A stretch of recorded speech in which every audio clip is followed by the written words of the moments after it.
እቺን የሎጋሪዝም ጥያቄ እንዴት እንደምሰራት ነው። እዚህ ጋር ይላል ማይነስ ይላል አይደል? ቤዛቸውም ተመሳሳይ ነው። ስለዚህ እንደዚህ ማድረግ እችላለሁ።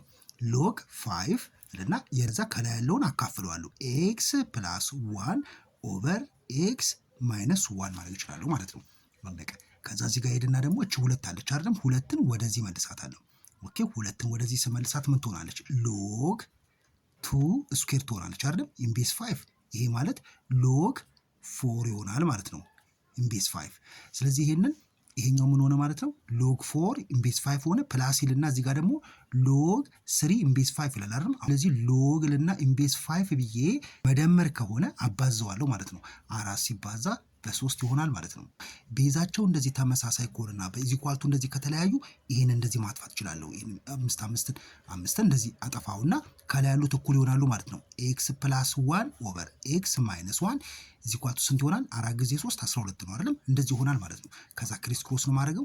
ኤክስ ፕላስ 1 ኢዝ ኢኳል ቱ 12 ደግሞ ለኤክስ ማይነስ 1 12 ኤክስ ማይነስ 12 ይሆናል ማለት ነው። ከዛ ቀንሳለሁ 12 ኤክስ ማይነስ ኤክስ 12 ማይነስ ኤክስ ከዛ አሁን ደግሞ አንድን ወደዛ ወስዳታለሁ ኢዝ ኢኳል ቱ 1 ፕላስ 12 ይሆናል ማለት ነው። ስለዚህ 11 ኤክስ ኢዝ ኢኳል ቱ 13 ኦቨር 11 ኦቨር 11 ከዛ ኤክስ ኢዝ ኢኳል ቱ ምን ይሆናል? 13 ኦቨር 11 ላለው ማለት ነው። 13 11ኛ መጣልን አይደል? ዶሜኑስ ምንድነው? ዶሜኑን ማወቅ አለብን። ዶሜን ደግሞ አላወጣውም አይደል? ስለዚህ ዶሜኑን እናውጣ። ከላይ ያለው እዚህ ጋር ሎጋሪዝም ላይ ምን ይላል? ኤክስ ፕላስ 1 ይላል አይደል? ኤክስ ፕላስ 1 ይላል። ስለዚህ የዚህን ዶሜን ለመፈለግ ግሬተር ዛን 0 ነው የምለው አይደል? ግሬተር ዛን ኦር ኢኳል ቱ የለውም።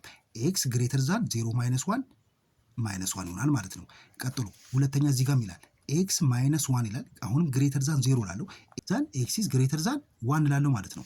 ከዛ ይሄ ደግሞ ኤክስ ኢዝ ግሬተር ዛን ማይነስ 1 ማለት ከማይነስ 1 እንደዚህ በቀኝ በኩል ማለት ነው እንደዚህ ይሆናል። ከግሬተር ዛን 1 የሚለውን ደግሞ አሁን ደግሞ ወደዚህ ያደርጋለሁ ማለት ነው። ስለዚህ ይሄኛው የጋራቸው የሁለቱ ማን ነው? ይሄኛው ከዚህ ጀምሮ ነው የሚቀባው፣ ይሄኛው ደግሞ ከዚህ ጀምሮ። ስለዚህ የጋራቸው ማን ይሆናል? ኤክስ ኢዝ ግሬተር ዛን 1 ይሆናል ማለት ነው። ስለዚህ ዶሜኑ ይሄ ነው ማለት ነው። ዶሜን ይሄ ነው ማለት ነው። ስለዚህ ከአንድ መብለጥ አለበት ማለት ነው። ይሄ ደግሞ ከአንድ ይበልጣል። 13 11ኛ ማለት 1 ነጥብ ምናምን ነው አይደል? ስለዚህ ቢገለበጥ ግን 11 13ኛ ቢሆን ግን አይሆንም አይደል? 0 ነጥብ ምናምን ስለሆነ ከአንድ ያነሰ ቁጥር ነው። ስለዚህ ዶሜናችን ከአንድ የበለጠ ቁጥር ስለሚል ኤክስ 13 11ኛ ትክክለኛ መልሳችን ነው ማለት ነው።